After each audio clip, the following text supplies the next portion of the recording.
네, 20대 총선 본격적인 선거전에 돌입하면서 여야 모두 이번 주말 민심 잡기에 총력전을 펼치고 있습니다. 이현종 문화일보 논설위원 그리고 국회 부의장 비서실장을 역임하셨죠. 차재원 부산 가톨릭대 교수와 함께 진단해 보겠습니다. 안녕하세요. 네, 안녕하세요. 안녕하세요. 네. 지금 3당 대표가 전국에서 유세 지원을 펼치고 있는데 난타전도 계속되고 있습니다. 저희가 화면으로 좀 한번 만나볼까요? 먼저 새누리당 김무성 대표가 더민주 김종인 대표에게 운동권 정당은 입만 열면 대기업에 족쇄 채워야 한다고 한다. 이렇게 말을 하니까 이렇게 말을 했고요. 더민주의 김종인 대표는 안철수 대표를 향해서 이런 말을 했습니다. 안철수 대표는 대선 후보 되고 싶어서 탈당했다. 이렇게 비판을 했습니다.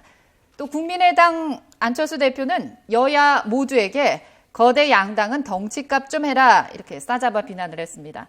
선거가 가까워질수록 이런 비판, 비난, 가열되는 분위기인데요. 네. 이렇게 물고 밀리는 날선 비판들 어떻게 봐야 될까요? 예전 같으면 이제 양당이 대결할 때 같은 경우는 좀 단순했죠. 그러니까 서로 여야가 서로의 어떤 문제를 갖다 비난하면 됐었는데 사실 이번 선거 같은 경우는 3당이 이제 치러지는 선거이기 때문에 여당 입장에서 볼 때는 그동안의 어떤 경제 안보 이런 실패에 대한 야당 심판론 이런 것들을 이제 제기하고 있지 않습니까? 근데 이제 더불어민주당 같은 경우는 사실 이제 여당도 공격해야 되고 또 국민의당도 공격을 해야 됩니다. 자, 이런 상황에서는 제3당이 필요 없습니다. 우리가 야당 제1당이 잘하면 됩니다. 이렇게 해서 국민의당을 또 견제를 해야 되고. 근데 국민의당 입장에서 본다면 양당을 다 또 견제를 해야 되거든요.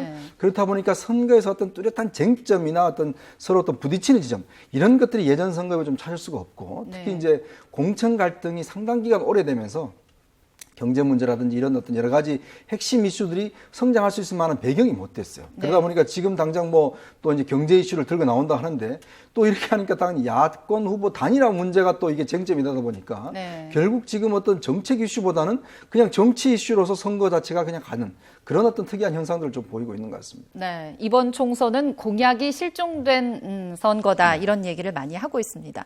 3당 대표의 신경전뿐만 아니라 요즘에는 여야 경제 사령탑의 설전도 만만치가 않습니다. 좀 볼까요? 강봉균 새누리당 공동선대위원장과 김종인 비대위 대표가 아주 설전을 주고받았습니다. 지난 3월 31일이죠. 강봉균 선대위원장이 김종인의 경제 민주화는 포퓰리즘이다라고 하자 김종인 비대위 대표가 헌법의 가치가 왜 포퓰리즘이냐? 헌법도 안 읽어본 사람이다. 이렇게 맞받아쳤습니다. 그러자 다음 날 바로 또 강봉균 위원장이 세계 경제가 어떻게 돌아가는지도 모르는 양반이다. 이렇게 몰아치니까 김종인 비대위 대표가 경제 민주화 이해도 못하는 듯하다. 이렇게 폄하를 했습니다. 여야 모두 이번 선거를 어떻게 보면 총선의 핵심 분야로 경제를 내세우는 만큼 사실 승패를 떠나서 어떻게 볼까요? 좀 자존심 대결이라고 할까요? 그렇게 볼 수 있는 것 같아요. 사실은 김종인 비대위 대표나 강봉균 새누리당 선대위원장이나 이 두 분이 사실은 걸어온 그 길을 보면 지금 현재 본인의 위치가 조금 헷갈리는 사람들, 유권자들이 꽤 계실 겁니다. 이 강봉균 위원장은 같은 경우는 진보 정당에 몸을 담고 있다가 지금 보수 정당의 지금 선거위원장을 맡으셨고 또 김종인 대표는 또 상당히 보수 정권에서 아주 요직을 맡고 계시다가 이번에 더불어민주당의 대표가 됐는데 제가 봤을 때 이제야 이분들이 70에 돌아서 이제 제 옷을 맞춰 입은 거 아닌가 하는 생각이 듭니다. 사실 그렇게 볼 수 있나요? 예, 그렇죠. 그러니까 두 분이 지향해온 경제 정책의 지향점들이 서로 엇갈린 지점에서 이야기를 했던 거죠. 그런데 지금 사실 강봉균 선대위원은 새누리당에서 아주 영입을 했는데 제가 봤을 때는 그 새누리당에서 아주 절묘한 시점에 잘 영입을 한 것 같습니다. 김종인 더불어민주당 비대위 대표가 이번 총선을 박근혜 정부의 경제 실정에 대한 심판론을 들고 나와서 이 경제 실정 프레임을 갖고 공격을 하니까 여기에 대해서 지금 강봉균 선대위원장을 영입한 이유는 이 지금 김종인 대 박근혜의 대결을 김종인 대 강봉균 대결로 이렇게 치환시키려는 그런 의도를 갖고 있는데 그게 어느 정도 먹혀 들어가고 있는 것 같습니다. 사실 이 강봉균 위원장이 이번에 들어오면서 맨 처음에 이야기하는 것이 지금 경제민주화 논쟁도 있지만 또 우리 경제가 발전하기 위해서는 양적 완화, 시중의 통화를 마음껏 풀어야 된다. 이 논쟁을 들고 와서 사실은 경제 민주화 이 논쟁을 조금 덮어버리는 그런 측면이 분명히 있었거든요. 그럼에도 불구하고 지금 현재 이 두 사람의 대결이라는 측면에서 본다면 아무래도 지금 강봉균 선대위원장이 이번 선거가 끝나면 더 이상 정치적인 역할을 하지 않겠다고 말하셨고 반면에 김종인 비대위 대표는 이번 총선 끝나고 나서 나 대선까지 나는 킹메이커 할 것도 아니고 네. 이렇게 은근히 자신이 킹까지 할 수 있다는 이런 품새를 보이면서 네. 상당히 이 선거판을 주도하는 측면에서는 아무래도 김종인 비대위 대표의 이 조금 더 이 선거판에 대한 장악력이 좀 더 강봉균 선대위원장보다 큰 것 같아요. 근데 네. 문제는 그렇다고 해서 그러면 강봉균 선대위원장 그럼 여기서 역할이 끝나는 게 아니잖아요. 네. 이번 총선 결과가 또 새누리당이 승리를 하게 되면 강봉균 선대위원장한테는 또 다른 뭐 역할이 또 주어질 수도 있는 부분이니까 이 두 분의 자존심 대결은 아마 총선 결과가 나와야 최종 판결이 나지 않을까 싶습니다. 네. 두 사람 모두 이제 70대 고령에다가 경제통이란 그런 공통점을 갖고 계세요. 근데 앞서 말씀하신 대로 강봉규 위원장은 진보에서 네. 보수로 갔고요. 또 김종인 대표는 보수에서 진보로 돌아섰거든요. 그래서 교묘하게 엇갈린 이 두 사람의 어떤 정치 역정이라고 할까요? 이런 것들이 이번 총선의 새로운 관전 포인트가 되고 있는 것 같습니다. 그래서 뭐 이제 할배 배틀이라고도 하지 않습니까? 이제 두 분들이 아마 연세가 다 70대신데 네. 경제 문제에 대해서 뭐 나름대로 또 일각에는 있으시고 논쟁을 네. 하시면 좋은데 문제는 국민들이 과연 피부로 얼마만큼 이 논쟁에 느낄 수 있을까라는 게 문제예요. 네. 특히 보면 이제 뭐 김종인 대표 같은 경우는 좀 거시경제 쪽을 하셨고 강봉균 위원장 같은 경우는 이제 미시경 쪽에서 이제 실무 쪽을 하셨는데 네. 지금 당장 자영업자들 문제 또 우리의 청년 일자리 문제 뭐 이런 것들이 많은데 네. 구체적으로 좀 피부에 닿을 수 있는 정책적 문제를 가지고 논쟁을 해야 되는데 조금 뜬구름 잡는 이야기를 한다 싶어요. 예. 경제민주화 같은 경우도 사실은 이게 무슨 뭐 좀 추상적인 문제지 이게 어떤 구체적인 지금 정책으로 나타나지는 않거든요. 더불어민주당이 제시한 정책이 그렇게 딱히 뭐 그렇게 실감 나는 게 없습니다. 더군다나 또 강봉균 위원장 같은 경우는 당장 양적 완화 문제를 이야기를 했는데 정부가 다 그냥 이 부분에 대해서 거부해 버렸어요. 네. 그렇다 보니까 과연 그럼 여권이 맞느냐?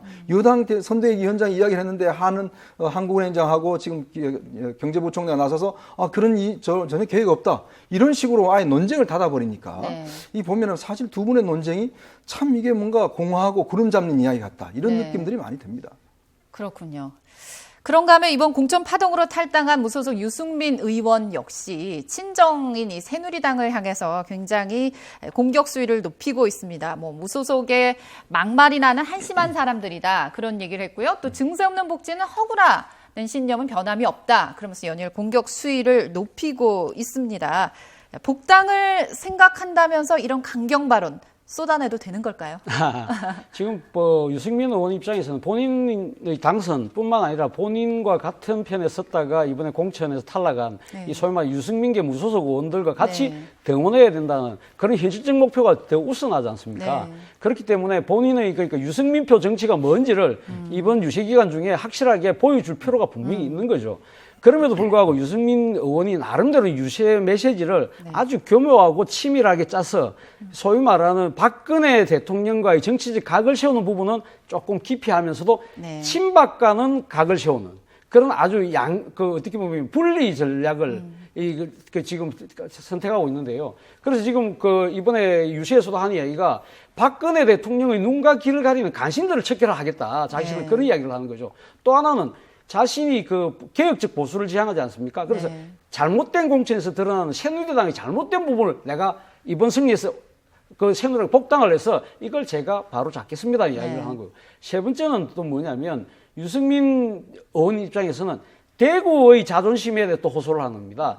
아무리 새누리당이라고 하는들 네. 그렇게 잘못된 방식으로 잘못된 사람들을 데리고 와서 여러분들에게 내놓는다고 해서 여러분들 찍으면 되겠습니까? 네. 이건 여러분들이 바로 잡아주셔야 됩니다. 그래야 새누리당이 잘 되고 박근혜 정부가 잘 됩니다. 이런 이 유세 메시지를 통해서 이 대구 유권자들에게 다가가는데 저는 뭐 그 나름대로 전략이 어느 정도 먹혀 들어가고 있는 것 같습니다. 네, 교묘한 줄타기 전략에 대구의 자존심까지 건드려가면서 선거운동을 하고 있는 거군요. 저희 YTN에서는 주요 격전지 여론조사를 했습니다. 결과 자세히 보면서 좀 얘기를 더 나눠보도록 하죠. 먼저 외나무 다리에서 만난 숙적들이란 얘기가 나오고 있습니다. 재대결이 이루어진 서울 서대문 갑부터 가보겠습니다. 그래픽 주시죠. 예. 새누리당 이성현 후보, 그다음에 더불어민주당 우상호 후보, 5차 범위 내에서 상당한 접전을 그렇게 보이고 있습니다.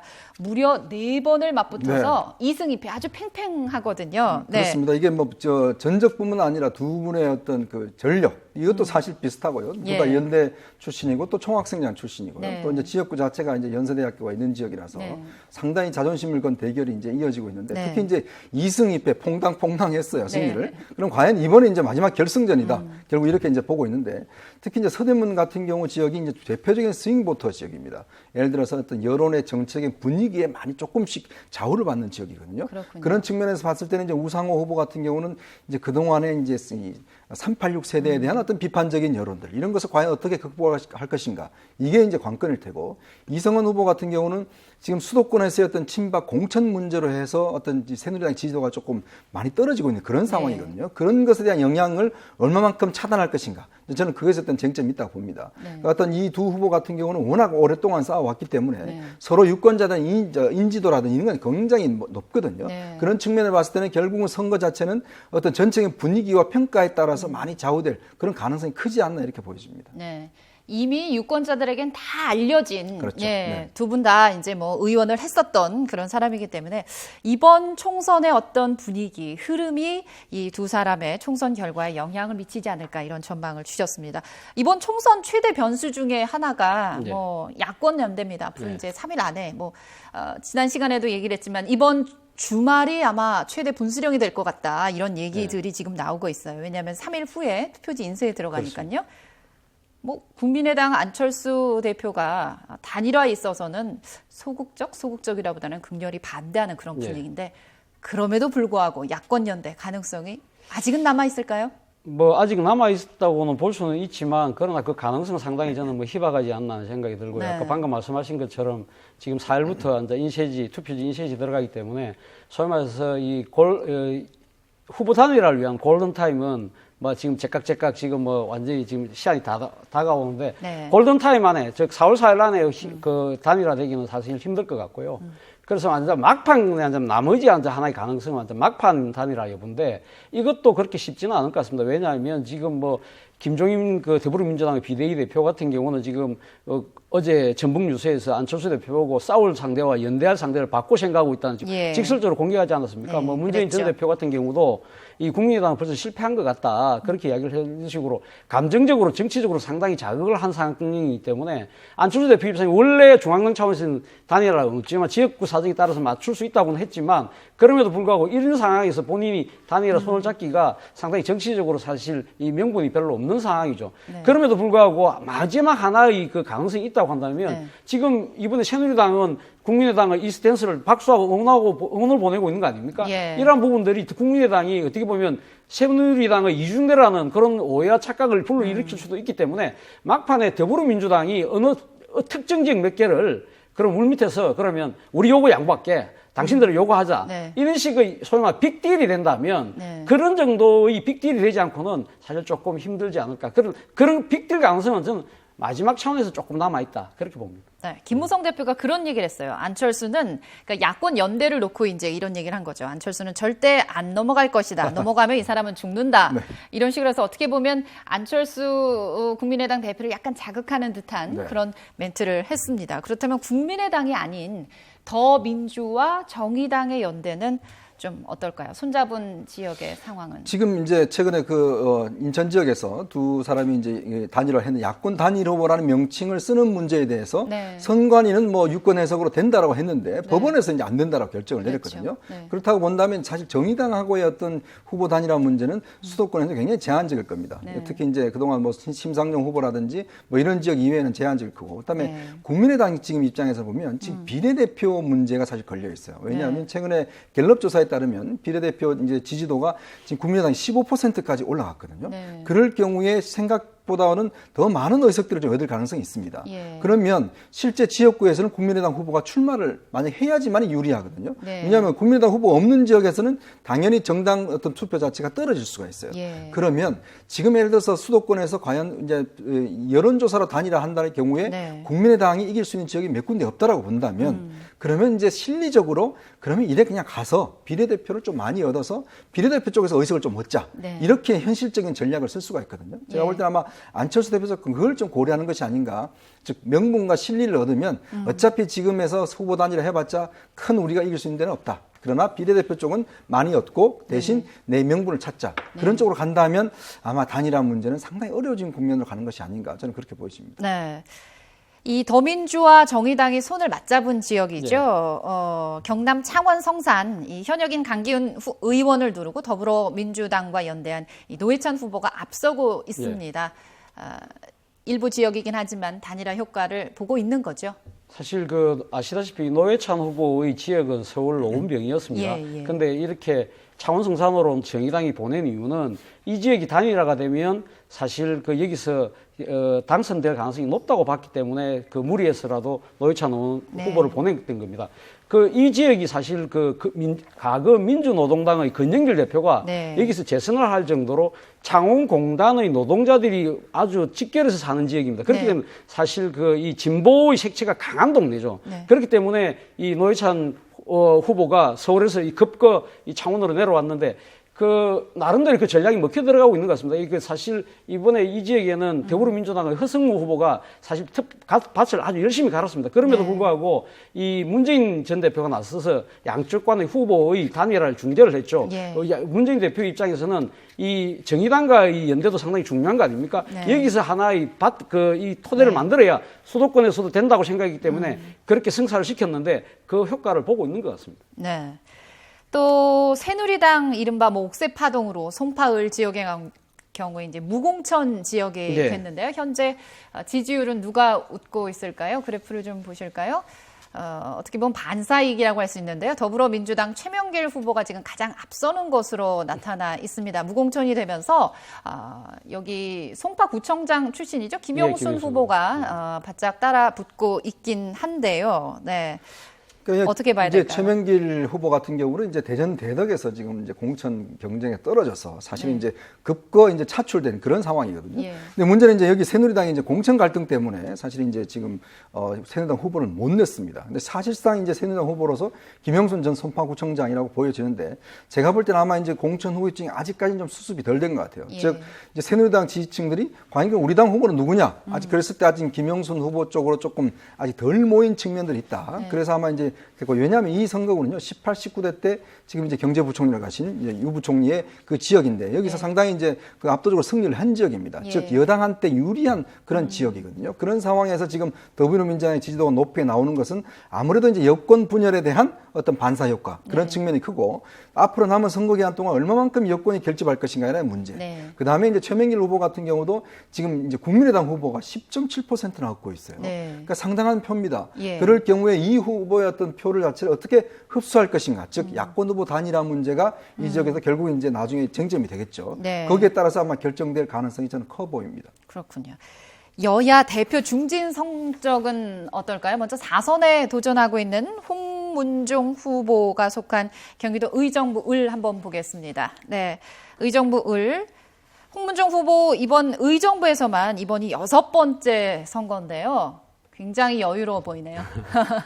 지금 여기 홍문정 의원이 출마한 지역은 본인의 부친도 여기서 재선 의원을 지낼 정도로 그리고 또 이 집안에서 또 대학을 소유하고 있는 또 대표적인 어떻게 보면 홍문정 의원 입장에서는 텃밭이라고 할 수 있죠. 그리고 또 의정부라는 동네가 원래 조금 보수적인 색채도 강한 동네고 하기 때문에 여기서 더불어민주당의 후보가 아무래도 상당히 이 지지세가 약하고 있습니다. 그리고 지금 수도권에서 나타나는 이 국민의당 후보와 연대 가능성이 성사된다 하더라도 사실 여기서는 좀 이기기 쉽지 않은 이 모양새가 나타나고 있기 때문에 아마 홍문종 의원은 지난번 성완종 리스트에 거론이 되고 여러 가지 정치적 악재들이 겹쳤음에도 불구하고 이번에는 조금 여유 있는 그런 지금 선거 판세를 보여주고 있네요. 네.